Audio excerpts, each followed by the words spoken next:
Hello Internet, and welcome to day 2 of the How to Bake Chronicles. Today we are going to be tackling a wholemeal loaf, which is a freeform loaf of bread that is mostly comprised of whole wheat flour. Let's get started. Alright, so according to Paul Hollywood, this simple wholemeal loaf includes a little white flour for lightness, but is still full of nutty whole grain flavor. You could always increase the proportion of white flour for a more delicate texture, or use all wholemeal flour if you are a purist.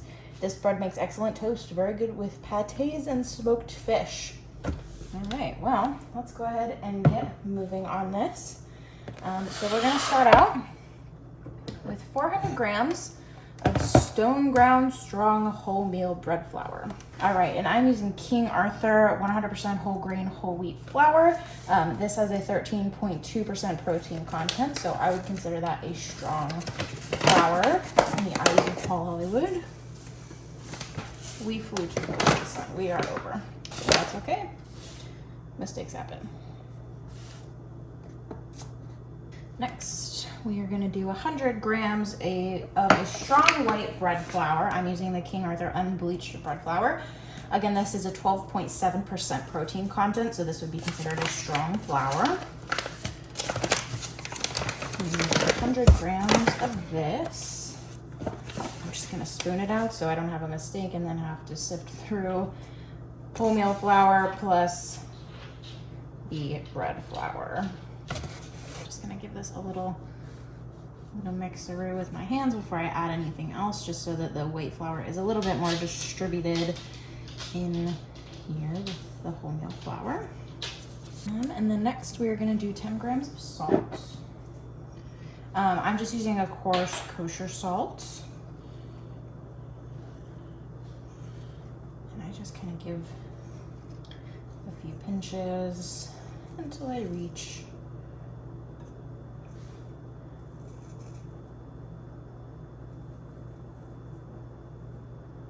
grams. And then same quantity of instant yeast. This I'm just gonna kind of give a little shimmy shake in here until we reach 10 grams. And you always want to put your yeast and your salt on opposite sides of the bowl so that the salt does not come into contact with the yeast and kill it. I'm using the Fleischmann's Active Dry Yeast. Always keep it in the fridge. And then I'm gonna take 40 grams of unsalted butter softened. Okay, so I've got 40 grams of unsalted butter. I'm gonna add right in there. Okay, and then I've got 320 milliliters of tepid water. And we're gonna add about 3/4 of this. And then I'm just gonna take my fingers and I'm gonna start mixing. Go around and around in circles. Make sure you break up that butter. Even though it's nice and soft, it still sometimes needs a little bit of help to be incorporated into the rest of the dough.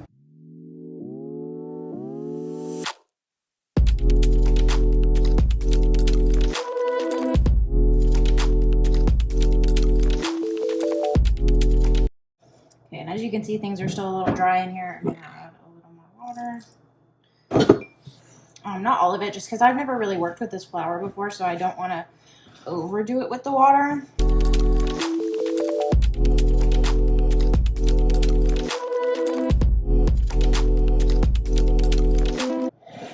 Okay, just a little dry. Gonna add a little more.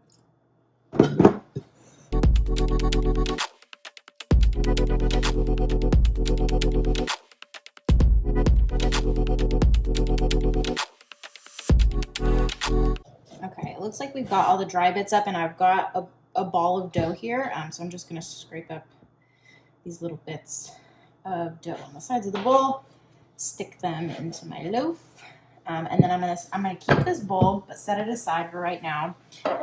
And then I'm gonna go ahead and put some olive oil on my work surface so that I can get to kneading this bad boy.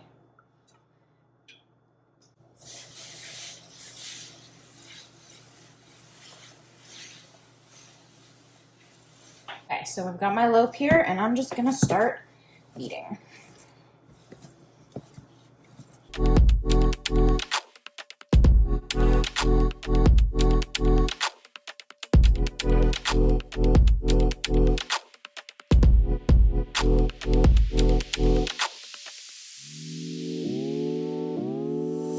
This dough feels a lot different than the white bread that I make. I can definitely feel the grains of flour in here, and it definitely has a completely different texture than white bread.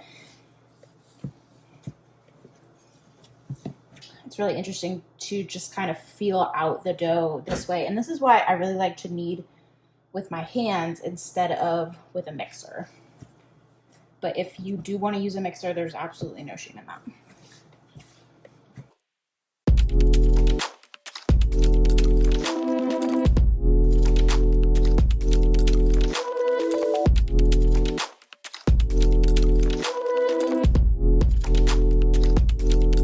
Alexa, play Hosier.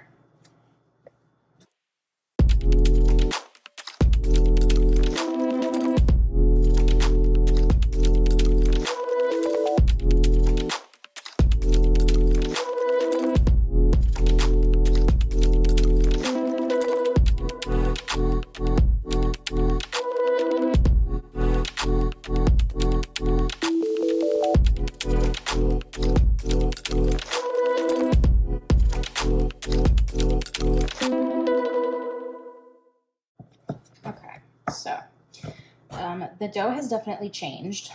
It's definitely gotten a lot smoother, a lot softer, a lot more kind of supple. So I think we're about there. We've kind of got this soft outer skin moving in. So we are going to take this and put it in our bowl to start the first proof. We're going to put a little bit of olive oil in this bowl. And then just kind of working around with your fingers, sides, and it's okay that this is still dirty from our initial mix. It's not going to affect anything. Are there any like dry bits out, you can kind of pull them out with your fingers.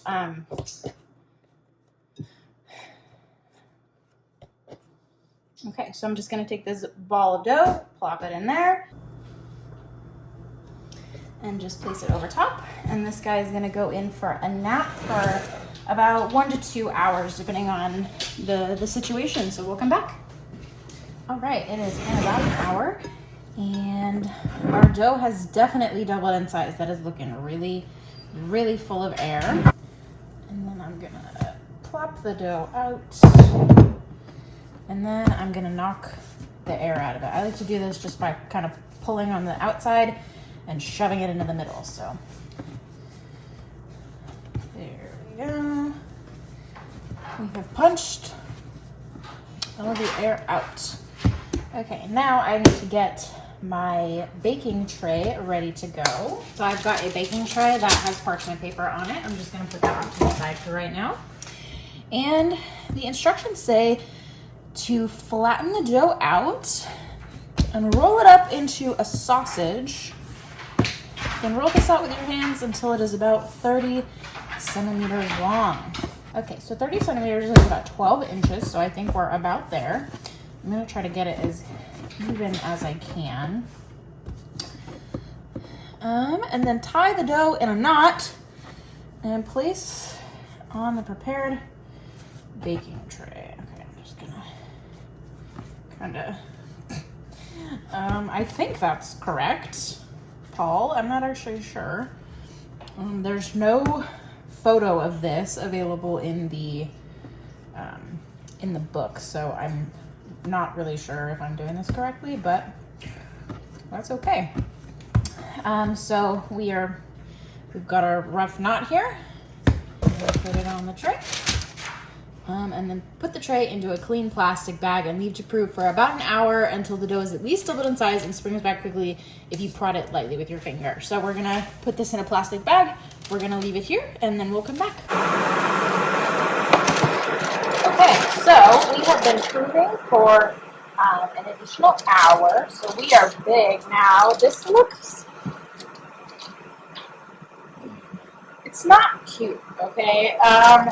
I I don't know what happened with my knot here. I really hope that this kind of goes. I don't know what I hope happens to it, but it's just a little bit odd, isn't it? Okay, so we are going to just do a little gentle dusting. The knot thing is great because you don't have to slice it anywhere. It has room to expand without breaking. So I've got my oven heated to 220 degrees Celsius. That's about 428 Fahrenheit, so I do about 425. I've got a roasting tray in the bottom of the oven getting heated up with the oven. I've got my boiling water ready to go. And then we're going to put our loaf in right there with it. Okay, loaf is in the oven, and we're going to bake it for 30 minutes. All right, so the bread is out of the oven and it's looking really good.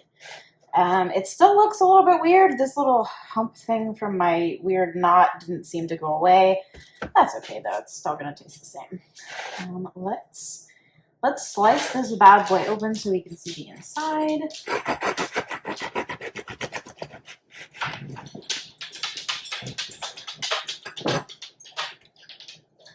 Okay, look at that. We are steaming. Looks really good. It's nice and soft.